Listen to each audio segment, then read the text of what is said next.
Great. Well, first of all, congratulations. He said he's about to be receiving his Guru Mantra. We've spoken over the last several days about the importance of mantras and the benefit of mantras and the benefit of a Guru Mantra, a mantra given by the Guru. So first of all, congratulations. In terms of preparation for it, the clearer and the emptier you are inside, the more space there will be in you for that mantra to come.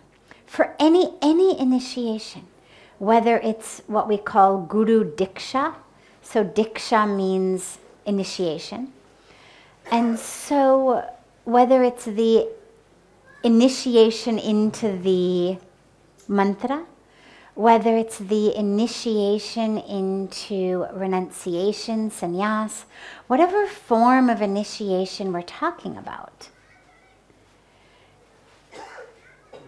the more space that we can create, the more that grace is going to flow into us. I'll share, though, with you one of my favorite stories, true story, my story. Because a lot of times when we think of the rites of initiation, we think of it as very, very esoteric. So whether it's getting the mantra from the Guru, whether it's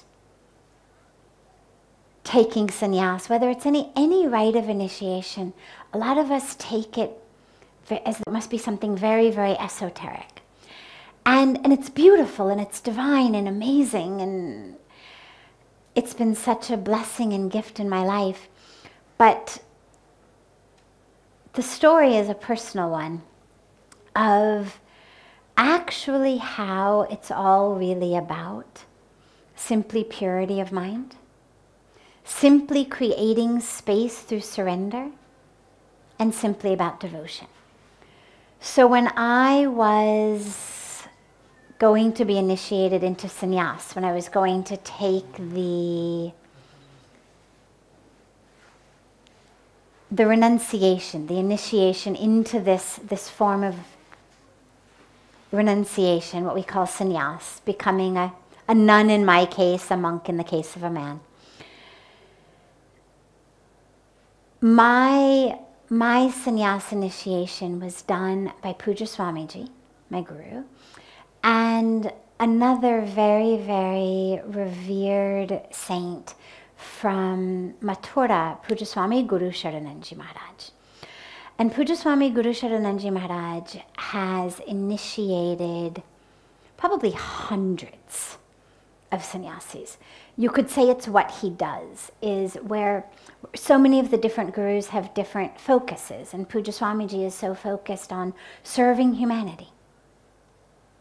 And so many different programs and projects and things for that, whether it's bringing water, whether it's bringing education, whether it's bringing toilets and sanitation, or planting trees, or climate change, or whatever it may be.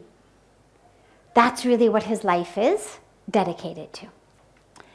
So Swami Guru Sharananji Maharaj is really dedicated to propagating and disseminating the Dharma through initiating people into sannyas. And so he has initiated hundreds. And so when a couple of weeks before the initiation, I went to Puja Swamiji and said, very much like what you've asked me, which is, so what exactly do I need to do to prepare? And he said, you should go and talk with Swami Guru Sharananji Maharaj. Which was interesting and so sweet because of course he knew what to tell me, but sent me off to Maharaji, and I had this beautiful blessing of going and meeting with Swami Guru Sharananji and saying, okay, so what should I do? But it's important for the story to understand that where Puja Swamiji is very flexible in a lot of ways, very spirit of the law rather than letter of the law in a lot of ways.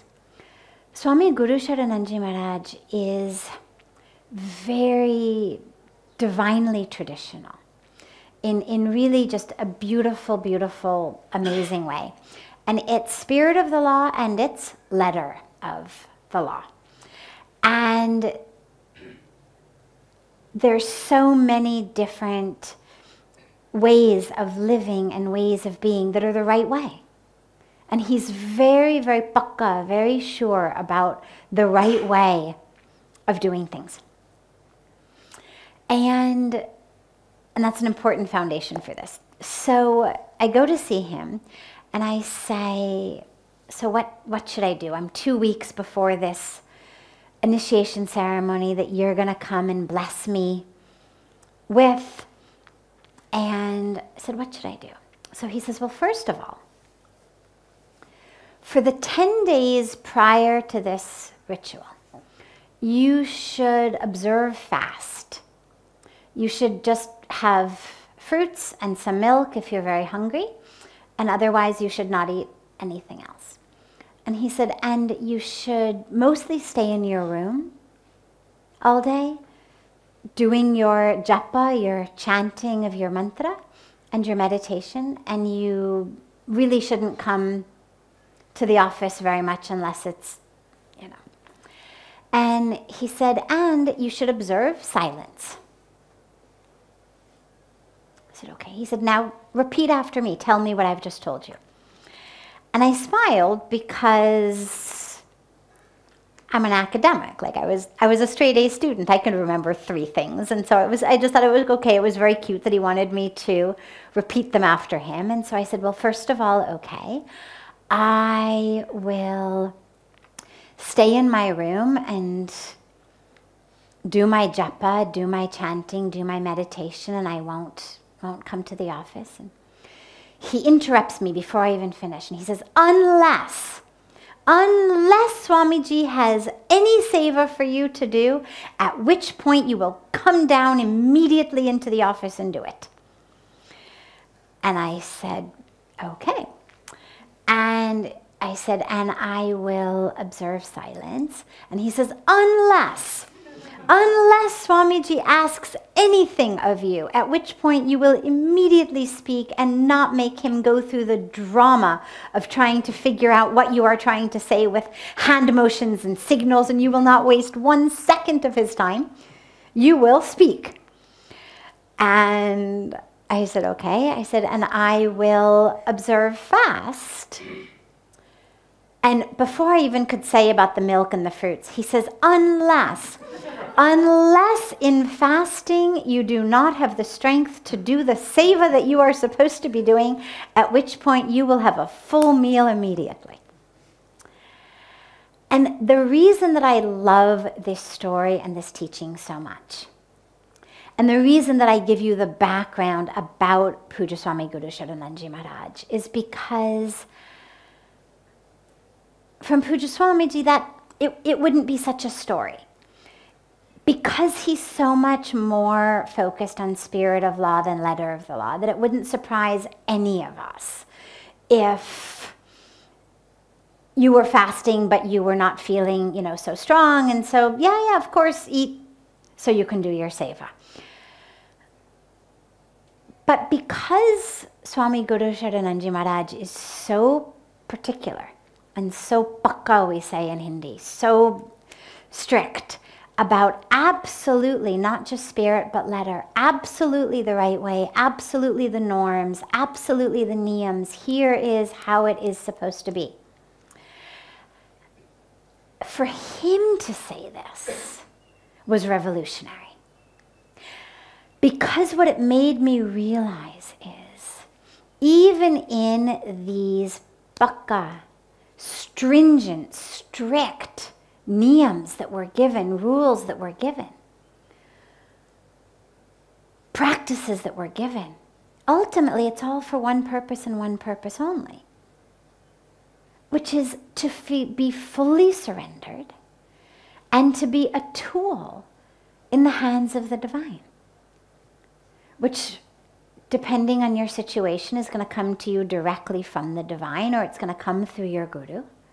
But ultimately, that's the point. And there's no practice of silence, of japa, of fasting that is more powerful or more beneficial or is going to get you any farther on your path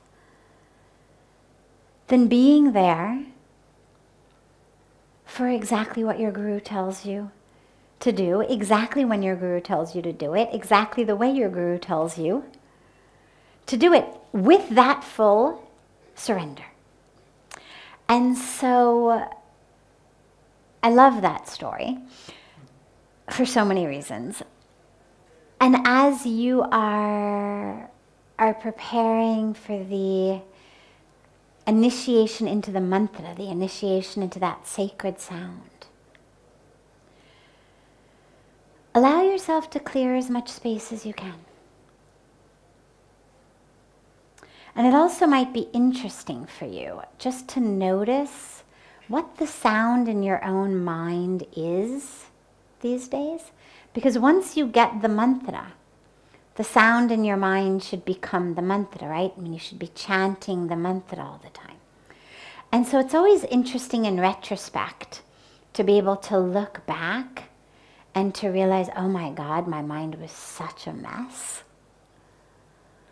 Oh my God, it was here, it was there. This is what used to occupy my mind.